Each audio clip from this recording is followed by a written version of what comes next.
Learn easy. Subscribe Learn Easy channel. Hello kids, welcome to Learn Easy channel. आज की कक्षा में हम सीखेंगे कि शब्द विचार किसे कहते हैं और उसके कितने भेद होते हैं। तो चलिए शुरू करें। बच्चों, आज हम सीखेंगे कि शब्द विचार किसे कहते हैं। शब्द विचार व्याकरण का वह भाग है जिसमें शब्दों के भेद, अवस्था और बनावट या फिर रचना का वर्णन किया जाता है। क्या आप जानते हैं शब्द किसे कहते हैं और वह कितने प्रकार के होते हैं? चलिए मैं आपको बताती हूँ कि शब्द किसे कहते हैं। निश्चित अर्थ को व्यक्त करने वाले शब्द समूह को शब्द कहते हैं। जो निश्चित अर्थ जिसका हमें मिलता है उसे हम शब्द कहते हैं, या फिर हम ध्वनियों के मेल से बने सार्थक वर्ण समूह को शब्द कहते हैं। अब सार्थक यहाँ पर लिखा है कि ध्वनियों के मेल से सार्थक। सार्थक का क्या अर्थ होता है? सार्थक का अर्थ होता है जिसका कोई अर्थ हो।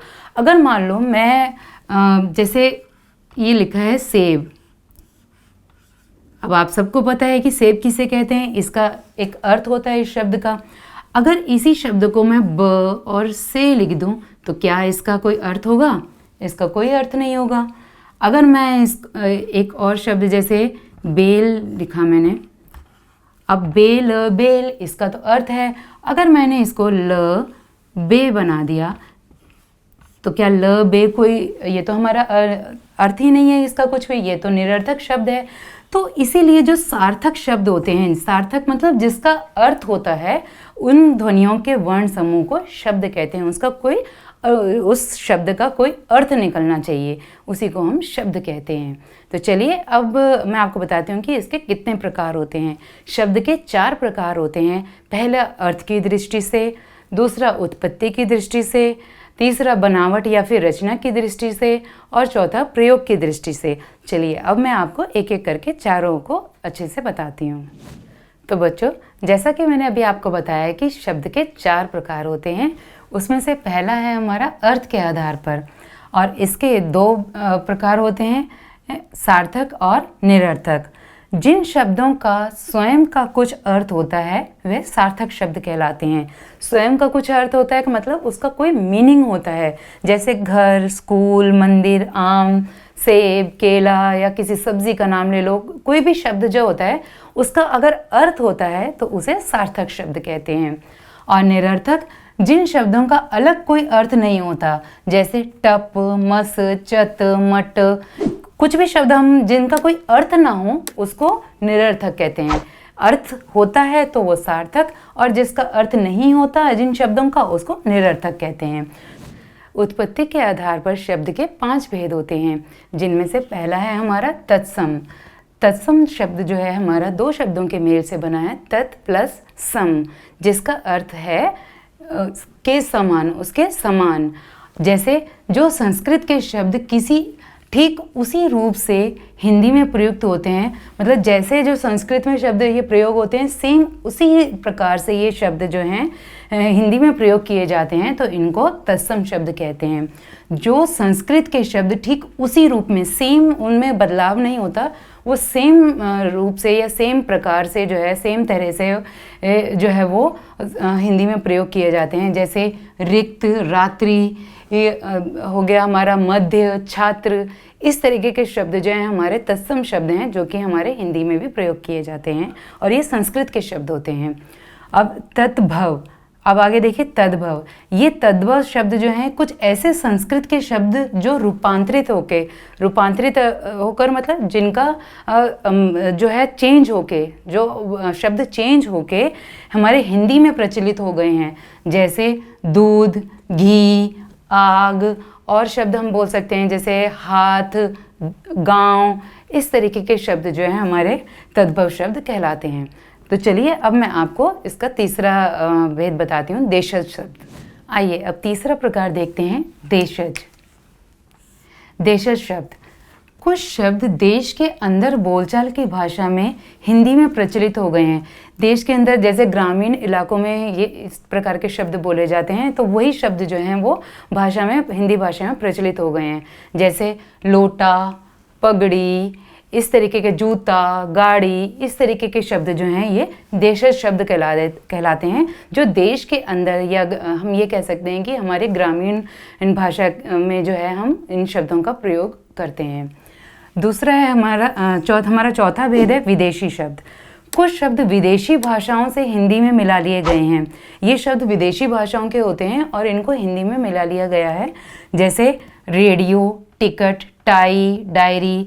ये इस तरीके के शब्द जो हैं ये हम अंग्रेजी में प्रयोग करते हैं, पर ये विदेशी शब्द हैं, पर इनको इसीलिए और ये इनको हम हिंदी भाषा में भी ज्यों के त्यों जैसे ये शब्द हैं ऐसे हम हिंदी भाषा में भी इनको हम प्रयोग कर सकते हैं। जैसे अभी मैंने आपको बताया रेडियो है, टिकट है, टाई है, डायरी है, इनको हम हिंदी भाषा में भी प्रयोग करते हैं। जैसे सिगरेट, स्टेशन, इस तरीके के शब्द हम हिंदी भाषा में भी प्रयोग करते हैं। तो चलिए अब मैं आपको बताती हूँ कि हमारा पांचवा भेद कौन सा है। हमारा पांचवा भेद है संकर शब्द। दो भिन्न भाषाओं के मेल से बने शब्द संकर कहलाते हैं। हिंदी में कुछ ऐसे शब्दों का उपयोग किया जाता है जो दो भाषाओं के शब्दों से मिलकर बनते हैं।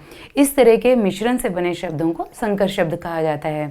जैसे रेलगाड़ी, अब दोनों को मिला के बन गया रेलगाड़ी, और रेल हमारा जो है अंग्रेजी का शब्द है और गाड़ी हमारा हिंदी का शब्द है, तो ये रेलगाड़ी जो है ये संकर शब्द कहलाएगा। इसी तरीके से टिकट और घर मिलकर हम क्या बन गया, टिकट घर। टिकट हमारा अंग्रेजी का शब्द है और घर हमारा हिंदी का शब्द है। पानदान, इनको मिला के बना पानदान। ये एक शब्द है हमारा, पान जमा दान, पानदान। पानदान में पान जो है हमारा हिंदी का शब्द है और दान हमारा फारसी का शब्द है। तो ये आप देख रहे हैं, दो अलग अलग भाषाओं को मिलाकर ये एक शब्द बन जाता है।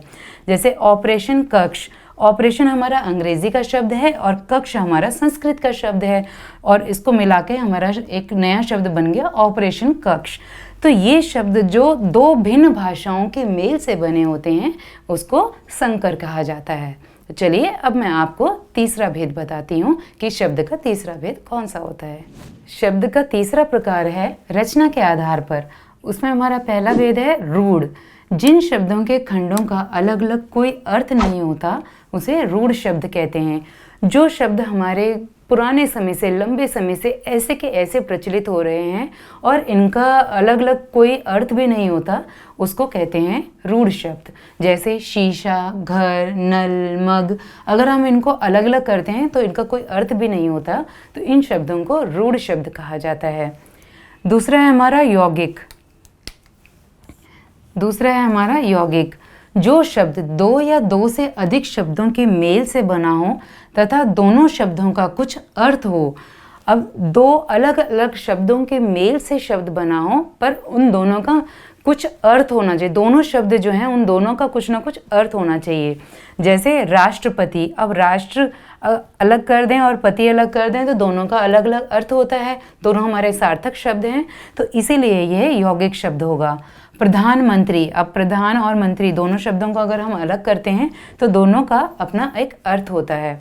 इसी तरीके से पाठशाला, पाठ अलग करें और शाला शब्द अलग करें तो दोनों शब्दों का अलग अर्थ होता है, तो इन शब्दों को हम यौगिक शब्द कहते हैं। तो चलिए अब मैं आपको बताती हूँ कि तीसरा भेद है हमारा यौगरूढ़। अब मैं आपको बताती हूँ कि यौगरूढ़ शब्द किसे कहते हैं। हमारा तीसरा भेद है यौगरूढ़। यौगरूढ़ दो शब्दों से बना है, योग और रूढ़। ऐसे शब्द जो सामान्य अर्थ को छोड़कर विशेष अर्थ बताएं उन शब्दों को यौगरूढ़ शब्द कहा जाता है। जैसे लंबोदर, अब लंबोदर शब्द से हमें किस चीज़ का पता चल रहा है? लंबोदर शब्द से हमें गणेश जी के बारे में पता चल रहा है कि ये लंबोदर हम गणेश जी को कहते हैं। चक्रधर, चक्रधर शब्द अगर हम लिखते हैं तो उससे हमें किसके बारे में पता चलता है? कृष्ण जी, श्री कृष्ण जी के बारे में। दशकंठ, दशकंठ मतलब हम रावण के बारे में बात कर रहे हैं यहाँ। एक दंत, गणेश जी के बारे में बात कर रहे हैं। तो इसी तरीके से यहाँ पर जो है इन सारे शब्दों से हम जो सामने शब्द लिखे हैं वो अर्थ छोड़कर वह दूसरे एक विशेष अर्थ इनका निकल रहा है, तो इसीलिए इनको यौगरूढ़ शब्द कहा जाता है। तो चलिए अब मैं आपको शब्द का चौथा प्रकार बताती हूँ कि शब्द का चौथा प्रकार कौन सा है। तो बच्चों आइए देखते हैं शब्द का चौथा प्रकार प्रयोग के आधार पर। इसमें दो भेद होते हैं, विकारी और अविकारी। जिन शब्दों के रूप लिंग, वचन और पुरुष के अनुसार बदलते हैं उन्हें विकारी शब्द कहते हैं। जिनमें विकारी का अर्थ है जिनमें विकार उत्पन्न होता है, जिनमें चेंज आता है, उन शब्दों को हम विकारी शब्द कहते हैं। जैसे लड़का, लड़की, मैं, हमें, ये ऐसे शब्द हैं जो लिंग, वचन के अनुसार ये शब्द बदल जाते हैं। और अविकारी शब्द जो होते हैं, जिन शब्दों का रूप कभी नहीं बदलता और वो सदा एक समान रहते हैं, वो हमेशा एक जैसे रहते हैं, उन शब्दों को अविकारी शब्द कहते हैं। जैसे यहाँ, वहाँ, प्रतिदिन, परंतु। अब जब हम इन शब्दों को वाक्यों में प्रयोग करेंगे तो ये एक जैसे रहेंगे। जैसे यहाँ है, अब चाहे हम इसको किसी भी लिंग के अनुसार या किसी वचन के अनुसार इसको बदलें तो ये शब्द हम प्रयोग करें तो हमारा ये शब्द जो है सेम रहेगा। यहाँ शब्द जो है ये यही रहेगा, ये चेंज नहीं होगा। तो इसमें यही डिफरेंस है, दोनों में यही अंतर है कि विकारी शब्द में जो है लिंग, वचन और पुरुष के अनुसार जो है बदलाव आता है, परंतु अविकारी शब्दों में जो है बदलाव नहीं आता। तो बच्चों, आज की कक्षा में हमने सीखा कि शब्द किसे कहते हैं और शब्द के कौन कौन से प्रकार होते हैं। शब्द किसे कहते हैं? निश्चित अर्थ को व्यक्त करने वाले शब्द समूह को शब्द कहते हैं, या फिर हम ये कह सकते हैं कि ध्वनियों के मेल से बने सार्थक वर्ण समूह को शब्द कहते हैं। और शब्द के 4 प्रकार होते हैं, अर्थ के आधार पर, उत्पत्ति के आधार पर, रचना के आधार पर और प्रयोग के आधार पर। तो चलिए बच्चों, आज की कक्षा में इतना ही। अगली कक्षा में फिर मिलेंगे, तब तक के लिए bye. Learn easy. Subscribe Learn Easy channel.